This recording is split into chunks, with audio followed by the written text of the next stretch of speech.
Another amazing aspect of the Convolution Reverb Pro is that you can set up two different impulse responses and split them to create amalgamated impulse response reverbs.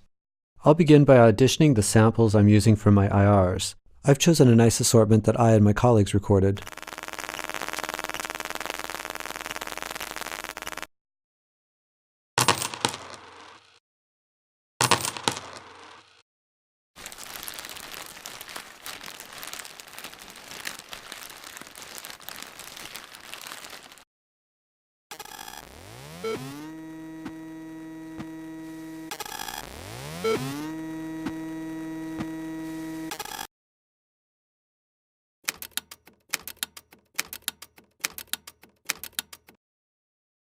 To excite the convolution, I'll start with a simple closed hi-hat.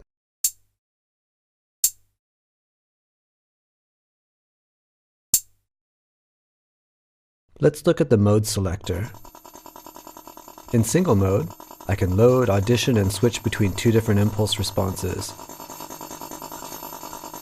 In this case, I loaded the wireless router recording into tab A, and the coins dropped onto plastic into slot B.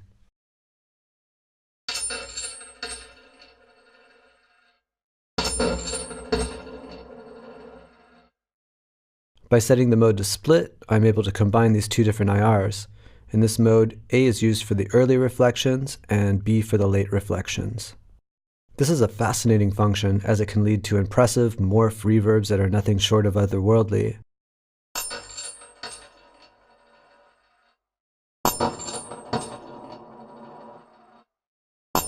It's a very straightforward but effective way to create custom signature sounds.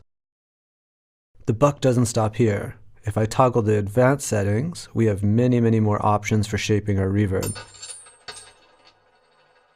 The Shape tab works wonders for dialing in our early and late reflections. Adjust the early dial for trimming the start of the IR. Use the length knob to change the length of the IR. This is exceptional for creating gated effects.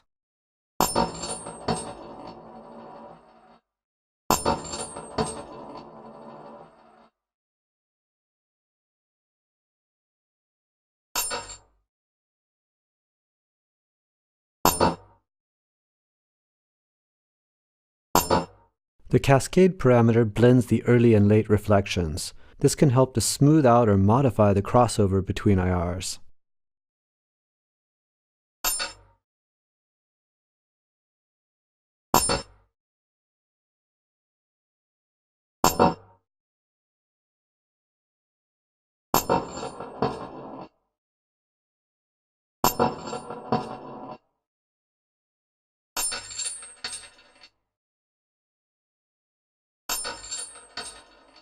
I'll switch up the sound exciter to something a little more complex and audition it first without the reverb.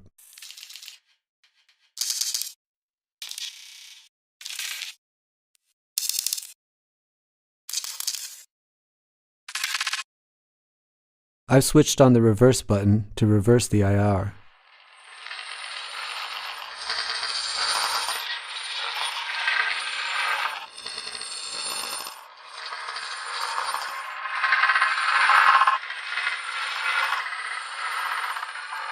The EQ is another super useful tab in our advanced settings. It EQs the output of the reverb and has three bands that can be automated: a low shelf, peak band, and high shelf. It also has a waveform display, which is a very nice addition.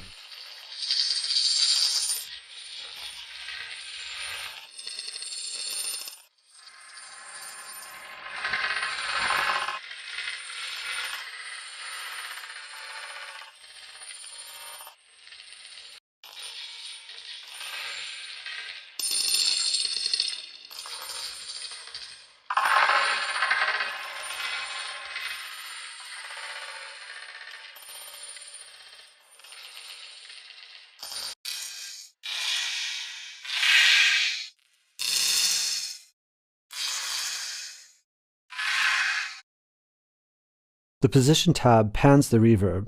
This XY field adjusts and simulates both panorama and distance.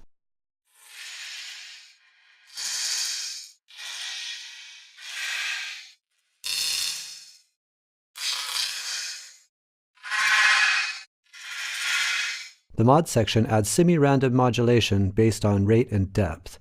This is similar to a chorus effect. I find it useful on certain content, but not so much on others.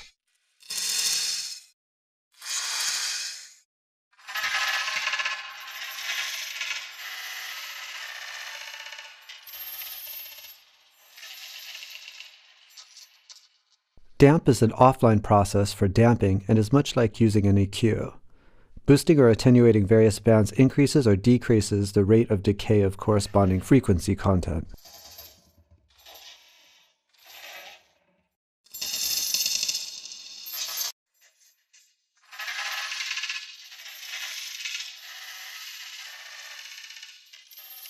Advanced tabs can be toggled on or off, wonderful for A to Bing or for quickly bypassing individual processing. I'll switch over to another amalgamated IR. Once again, I'll start with a simple hi-hat hit exciter.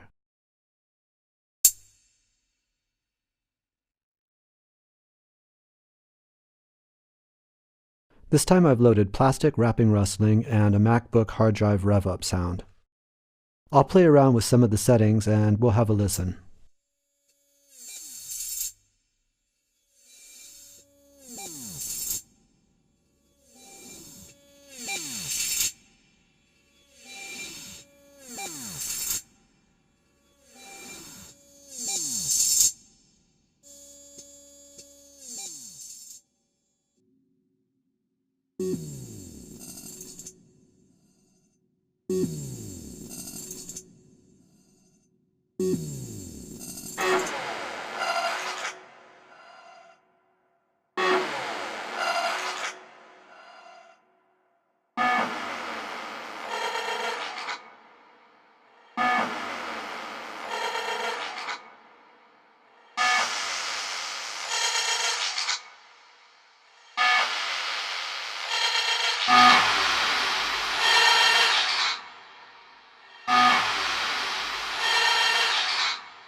I have one more example to share. This time I've loaded up the MacBook disk rev and typewriter keystrokes. I'll excite it with some simple rhythmic patterns. I've gone ahead and automated the peak EQ to add some movement.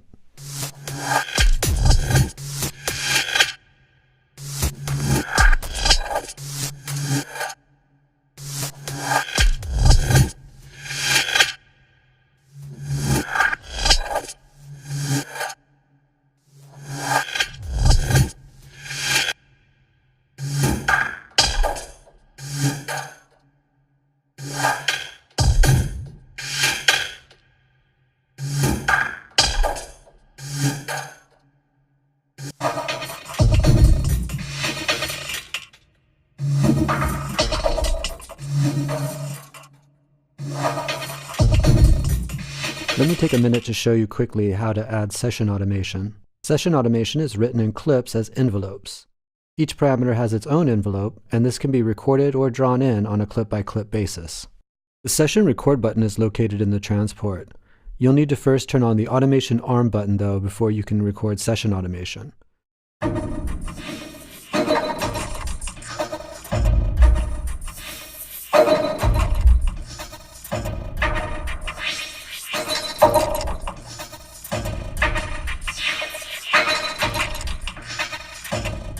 When you're happy with the result, stop recording. Your device now moves on its own. Flip over to Clip View to see or edit your automation.